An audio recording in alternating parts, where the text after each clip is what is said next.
Meu nome é Ana Carolina e eu tenho 24 anos. Estou me formando em Engenharia da Computação e no último vídeo eu tinha provocado vocês com uma pergunta se a computação é somente exatas. Para que essa pergunta seja respondida, é preciso que você venha até o início ali da computação, onde estava tendo a Segunda Guerra Mundial, né, toda essa questão político e econômico e, como todos sabem, Alan Turing continua sendo o pai da computação. Ele ali criou um certo decodificador, né, de sinais para que fosse possível eles identificarem quando a, as tropas inimigas, né, estariam elaborando ali um plano para chegar em até tais cidades. Isso fez uma grande mudança, né, para a época, principalmente no quesito tecnológico, já que isso passou a ser a primeira ideia do que seria ali, o primeiro esboço do que seria a computação. E isso foi em 1956, certo? E em 1962, ali foi feito mais ou menos o primeiro paper que mencionava sobre a máquina de Turing e sobre o que era esperado para o teste de Turing, né? Quais seriam os computadores que iriam passar nesse teste e quais seriam negados. E desde então, a computação tem se voltado para essa grande pergunta, né? Será que um dia o computador ele vai ser uma pessoa? Ele vai conseguir simular ser uma pessoa?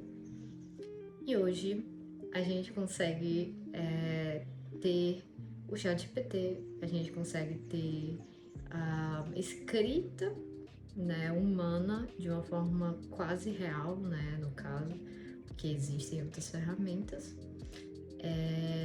falas, né, que são simuladas por inteligência artificial, imagens, né, que já entraram aí no fake ou real. Então, eu vou ter que falar sobre inteligência artificial, sobre isso.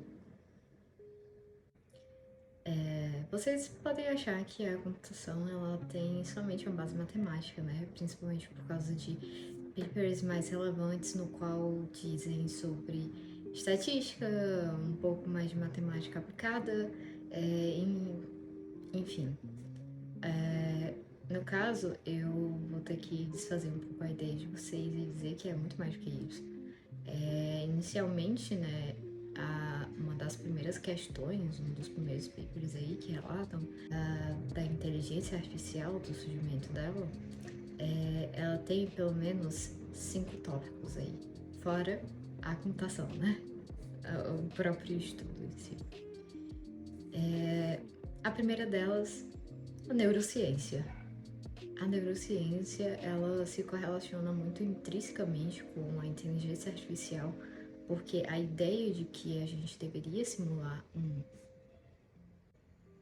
um cérebro humano em um computador era muito mais essencial do que, por exemplo, somente aquelas contas básicas que eles realizavam na década de 60, por aí, 70. Então começaram os esforços não só de realizar toda essa simulação matemática através da neurociência, para que fossem criados os primeiros neurônios, né, da computação. E isso não só vem da neurociência, vem da psicologia também, porque como entender o comportamento humano e como trazer o comportamento humano para o computador. Então, esses estudiosos tentavam muito observar quais eram os comportamentos humanos, tentavam criar padrões para isso. E várias vezes esses padrões foram registrados, E aí, através desses padrões, eles olharam e pensaram, poxa, por que que existem esses padrões, né, da psicologia? E através disso veio a filosofia como um terceiro tópico aí, né? E esse terceiro tópico da filosofia é muito controverso para muitas pessoas porque não acreditam, né, que a computação também teve uma base filosófica. Na verdade, a maior parte de todas as ciências, elas vêm da filosofia, né? De toda a indagação do próprio ser humano, de quem ele é, do próprio pensamento, da indução matemática, do pensamento indutivo e entre outros. Obviamente, os pensadores filosóficos da época, né, os primeiros filósofos aí, eles não tinham a noção matemática, eles não tinham a noção numérica que a gente tem hoje.